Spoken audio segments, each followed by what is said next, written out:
Hi friends, പ്രസൂസ് life സ്റ്റൈലിലേക്ക് എല്ലാവർക്കും സ്വാഗതം. Fish amino മോളിയാണ് നമ്മളിവിടെ ഉണ്ടാക്കുന്നത്. അതിനായി അടച്ചുറപ്പുള്ള ഒരു ബോട്ടിൽ ഇവിടെ എടുത്തിരിക്കുന്നു.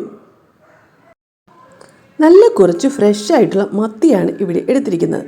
മത്തി അല്ലെങ്കിൽ ചാള ഏതാണെങ്കിലും കുഴപ്പമില്ല. ഇനി നമുക്ക് വേണ്ടത് കുറച്ച് ശർക്കരയാണ്. വിപണിയിൽ ക്വാളിറ്റി കൂടിയതും ക്വാളിറ്റി കുറഞ്ഞതുമായ ശർക്കര കിട്ടും. ഇവിടെ നമുക്ക് ക്വാളിറ്റി കുറഞ്ഞ ശർക്കര ആയാലും കുഴപ്പമൊന്നുമില്ല. വേറെ ഒരു മീനും ഉപയോഗിക്കില്ലെന്ന് ചോദിച്ചാൽ എല്ലാത്തരം മീനുകളും ഉപയോഗിക്കും.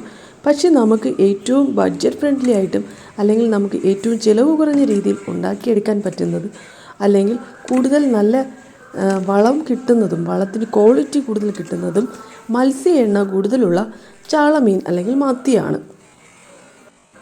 മത്തി നമുക്ക് കട്ട് ചെയ്ത് വേണമെങ്കിൽ ഇടാം, ഇല്ലെങ്കിൽ ഒരുമിച്ചിടാം. എങ്ങനെ വേണമെങ്കിലും ഇടാം. നമുക്ക് സൗകര്യവും സമയവും അനുസരിച്ച് നമുക്കതിനെ ചെറുതായി കട്ട് ചെയ്തിടാം. ഇല്ല എങ്കിൽ അതിനെ മുഴുവനായിട്ട് ഇടാവുന്നതാണ്. ഞാനിവിടെ മുഴുവനായിട്ടാണ് ഇട്ടിരിക്കുന്നത്. ഫിഷ് അമിനോ മോളി ഉണ്ടാക്കുമ്പോൾ ചില അളവ് കണക്കുകളൊക്കെ ഉണ്ട്. 1 കിലോ മത്തി അല്ലെങ്കിൽ ചാളയ്ക്ക് 1 കിലോ ശർക്കര എന്ന കണക്കിനാണ് ഉണ്ടാക്കുന്നത്. ശർക്കരയും നമുക്ക് നന്നായി പൊടിച്ച് ചേർക്കാവുന്നതാണ്.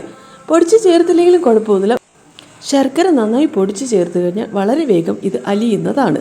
അതുപോലെ തന്നെ മീൻ ചെറുതായി കട്ട് ചെയ്തിട്ടാൽ വളരെ വേഗം ഇത് അലിയുന്നതാണ്. വായുവൊന്നും കയറാതെ ഇതിനെ നന്നായി അടച്ച് ഒരു 35 to 45 ദിവസം വരെ ചൂടൊന്നും അധികം ഏൽക്കാതെ ഒരു തണുത്ത സ്ഥലത്തേക്ക് അല്ലെങ്കിൽ ഒരു ഇരുട്ട് സ്ഥലത്തേക്ക് ഇതിനെ സൂക്ഷിക്കാവുന്നതാണ്.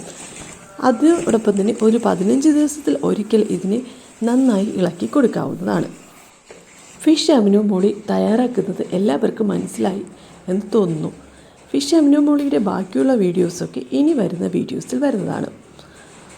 ഈ വീഡിയോ ഇഷ്ടപ്പെട്ടാൽ ലൈക്ക് ചെയ്യുവാനും ഷെയർ ചെയ്യുവാനും സബ്സ്ക്രൈബ് ചെയ്യുവാനും മറക്കരുതേ. നല്ല നല്ല വീഡിയോസുമായി ഞാൻ നിങ്ങൾക്ക് മുന്നിൽ ഇനിയും വരുന്നതാണ്.